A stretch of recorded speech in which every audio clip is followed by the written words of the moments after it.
Agora, explicando sobre a sétima questão do desafio, que seria sobre o funcionamento em detalhes de uma rede de conteúdo distribuído, no CDN.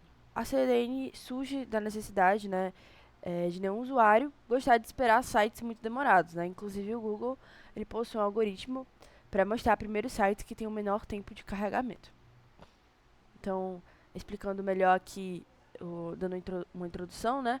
O principal objetivo do CDN é reduzir a latência e aumentar a velocidade de carregamento e melhorar a disponibilidade e a segurança do conteúdo online. Então, ela é uma infraestrutura, né, que melhora essa entrega de conteúdo digital de forma distribuindo os dados com servidores espalhados geograficamente, como mostra nessa imagem. Passando para o funcionamento, né? Então, passo a passo dela. Primeiro o usuário vai solicitar o conteúdo, né? Por exemplo, o usuário digitou um www.exemplo.com.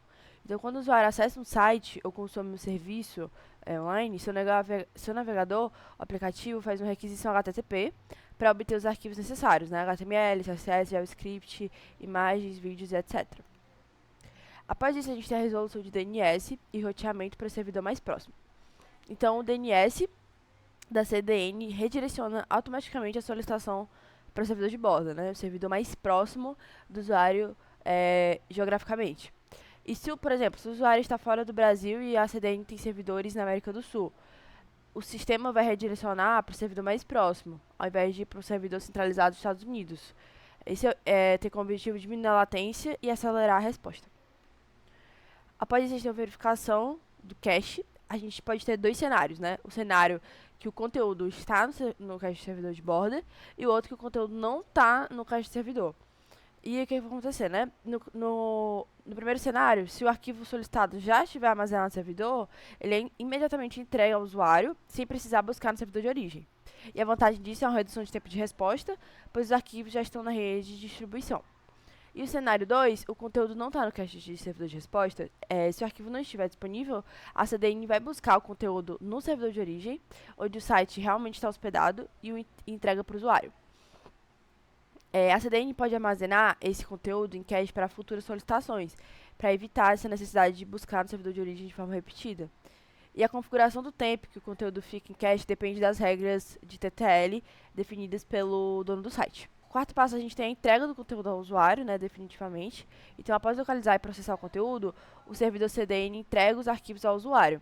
E isso pode acontecer de duas formas. É a partir do cache da CDN, então o servidor de borda responde imediatamente, e a partir do servidor de origem, caso não tenha cache. Depois a gente tem a atualização do conteúdo e gestão do cache, com o cache purging, a TTL, e também o cache validation, que é a validação de cache. Então a CDN ela precisa garantir que o usuário sempre esteja recebendo, né, as versões mais atualizadas do site. E para isso ela vai utilizar o cache purging, que o dono do site pode forçar a remoção de um arquivo antigo para garantir que a nova versão seja distribuída. A TTL, que ela define o tempo, né, que um conteúdo pode permanecer no cache antes de ser atualizado novamente, como eu mencionei anteriormente. E o cache invalidation, né? Se o conteúdo foi modificado, o CDN pode buscar invalidar e buscar automaticamente a versão mais recente no servidor de origem.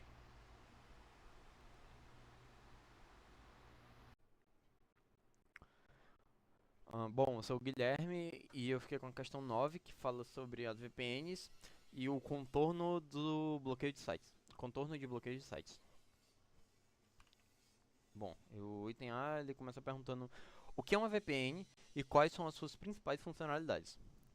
Bom, basicamente uma VPN ela é uma rede privada virtual que cria um túnel seguro entre o dispositivo do usuário e um servidor remoto.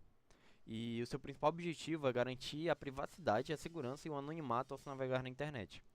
As principais funcionalidades de uma VPN variam da proteção de dados, porque ela garante a conexão criptografada, o anonimato online, cujo o IP do usuário, o IP real do usuário é ocultado, né? Assim, dificultando o rastreamento. Ela também garante o acesso a conteúdos restritos, que alguns conteúdos eles podem estar bloqueados por, por causa da sua região geográfica.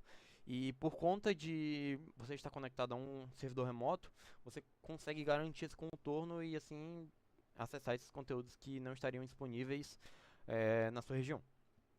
E além disso, ela também garante uma segurança em rede redes públicas, porque ela protege a conexão de redes Wi-Fi públicas protege, né, a sua conexão em redes Wi-Fi públicas contra os ataques cibernéticos. Bom, descreva o funcionamento básico de uma VPN e os tipos de tunelamento utilizados. Como dito anteriormente, uma VPN ela funciona criando um túnel criptografado entre o dispositivo do usuário e um servidor remoto. E todo o tráfego de internet é redirecionado através desse túnel, assim garantindo uma privacidade e proteção. E os principais tipos de tunelamento utilizados são o tunelamento voluntário, que é o client to site, onde o usuário ele configura e estabelece uma conexão segura com o servidor VPN. E, bom, esse tipo de serviço é comum nos serviços comerciais, como o NordVPN, o ExpressVPN, o SUVPN, entre outros. E o outro tipo de tunelamento é o tunelamento compulsório, que é o site-to-site. Ele é mais utilizado em redes corporativas para conectar filiais e matriz de uma forma mais segura, sem a necessidade de intervenção de um usuário final. E bom, os protocolos mais comuns assim no tunelamento são o OpenVPN, o L2P, que é o IPsec, o WireGuard e o PPTP. Tá. Explique como uma VPN pode contornar o bloqueio de sites quando configurada para acessar um servidor fora do país. É... Tá. Muitos sites, tipo, uma das grandes vantagens, né, da VPN é essa possibilidade de contornar os bloqueios regionais. Que ao se conectar a um servidor localizado em outro país, o seu IP real ele é substituído por esse IP do servidor. Assim, quando você acessa um site, ele enxerga o servidor, o endereço do servidor, permitindo que você consiga acessar os conteúdos que estariam bloqueados na sua região. E bom, aqui está uma explicaçãozinha, né, de como a VPN contorna, além do que eu disse agora, que é oculta o IP real, né, criptografa o tráfego e ele redireciona a conexão. E como dito anteriormente, né, o exemplo da Netflix, quando você tenta acessar um conteúdo que não tem aqui no Brasil, você utiliza a VPN que tipo, um conteúdo tem nos Estados Unidos, mas está bloqueado por causa da região geográfica, você consegue utilizando um VPN que o servidor esteja lá, você consegue acessar esses conteúdos através dela. E bom, discuta as limitações e possíveis desvantagens ao se utilizar uma VPN. É, Embora essas VPNs, né, elas sejam bastante eficazes para contornar os bloqueios de sites, elas apresentam algumas limitações e desvantagens. Um deles pode ser a redução da velocidade, porque como o tráfego passa por esse túnel criptografado e por um servidor remoto, a velocidade ela pode ser reduzida. Os custos, as VPNs mais confiáveis, mais famosinhas, elas são pagas e são às vezes bem caros. E os serviços gratuitos eles podem ser meio lentos ou não trazer uma segurança muito boa.